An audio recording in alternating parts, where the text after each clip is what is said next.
Jerry, changed a couple things today. One thing I'd like to try to do is get you to feel, those exercises we were talking about or whatever. I'd really like to get you to feel two things. You're staying in your posture a little longer.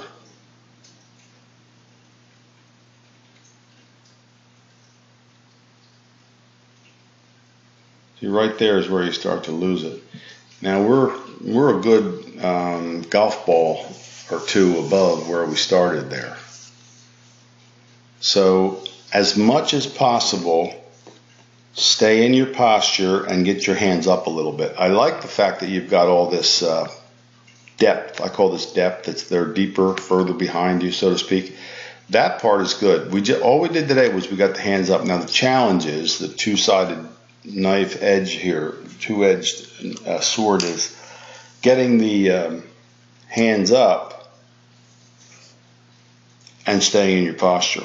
The other thing I did was, because we're going to do that, you could come in slightly closer to the ball. Make sure your feet are on the right line, because this always gets aimed off to the right on you, and you have difficulty at times getting through the ball. See, when your foot goes back like this, there's a couple things that can happen. You sway your right to the outside of your foot, which you're doing some of, and you don't get your hips cleared coming the other way because your feet are closed. So as you come down,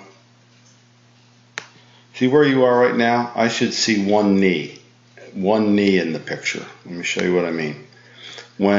If you take an elite level player, ball striker, PGA Tour Pro, when you see them with their arm, their lead arm, left arm, halfway down, generally if the camera angle is on right, you'll see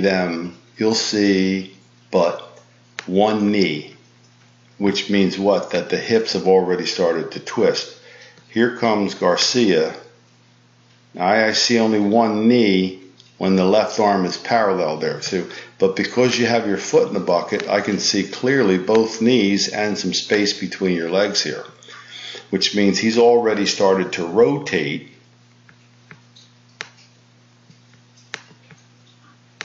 on the downswing. So that's his turn to the left side.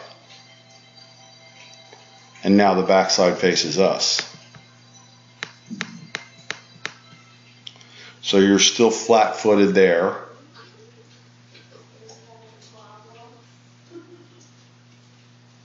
And you're not turning through it. So I think what we do is we keep you down in the backswing.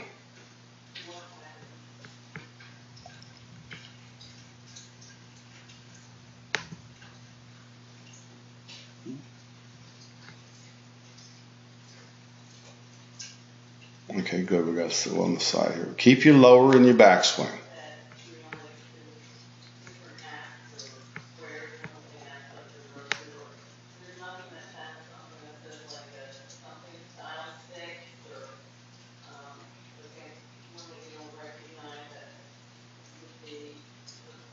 See, even when you do your practice swing, we got a little chicken wing here and we got a flat foot here. These two are associated.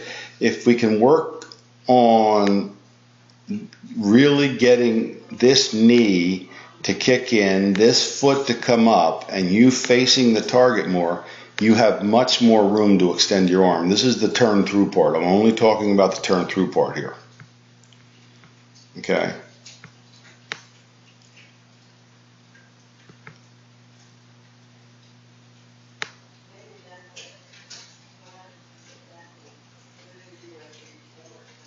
This is why your T-ball game is coming so far and your iron game still struggles, is that you can't get away all the time with flat-footed or losing your posture a little time when the ball's on a tight lie. You can sometimes, you can on the tee really, because it's 3 inches in the air. So I really want to get you turning through a little bit better in this series. Really kicking it in and letting it go. So that's going to give you the full extension of your arms. The chicken wing left arm is still the result, the breakdown there is still the result of not having enough room to swing and not hit the ground because nothing's moving here in early enough. You see, as you kick in there,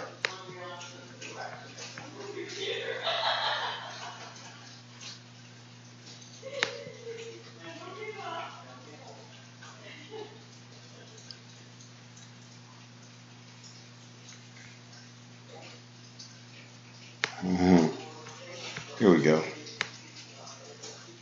Watch the right knee, watch the left heel.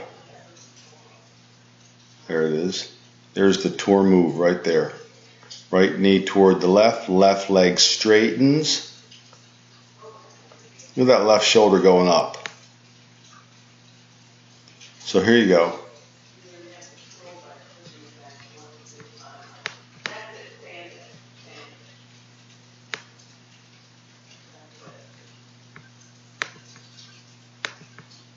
Got a line on his belt.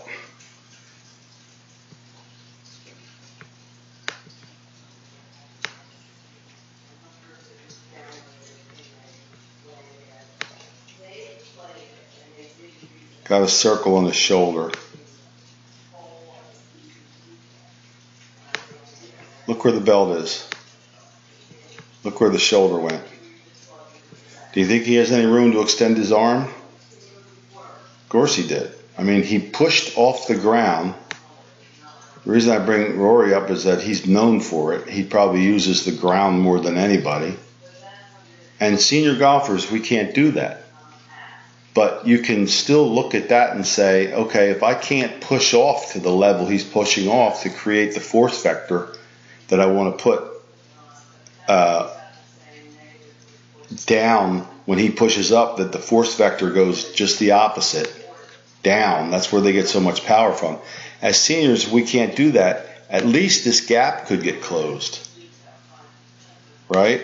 So if you can work this into what we're doing with everything else, I mean, it's just going to help with consistency off the ground and distance off the ground. We've got to get this kicked in.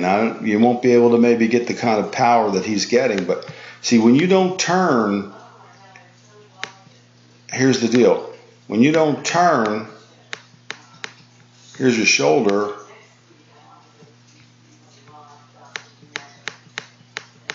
And it doesn't move very much at all. So that doesn't allow you room to extend your arm. Do you get the connection here? Rotating your body on the proper tilt, like Rory's shoulders here. He's on a tilt. As he drives, that right shoulder goes under, left shoulder goes up. As he drives, right shoulder goes under, left shoulder goes up, right knee goes in. There's the whole movement of the body pushing up and through to the left. And that gives him buku ample room to swing his left arm to a fully extended position.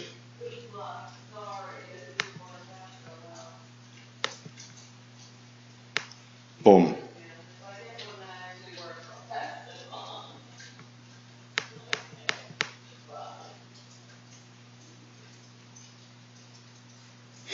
So if you can get that, feeling into your thing, we'll start getting more power and more consistency off the ground. There's not any doubt in my mind that we lack turn through. And the higher we get the hands in the backswing, the more likely they are to come down lower, and that's even more reason to turn through, or you're going to hit it fat. Does that add up for you? Okay. So you're going to struggle to stay in your posture,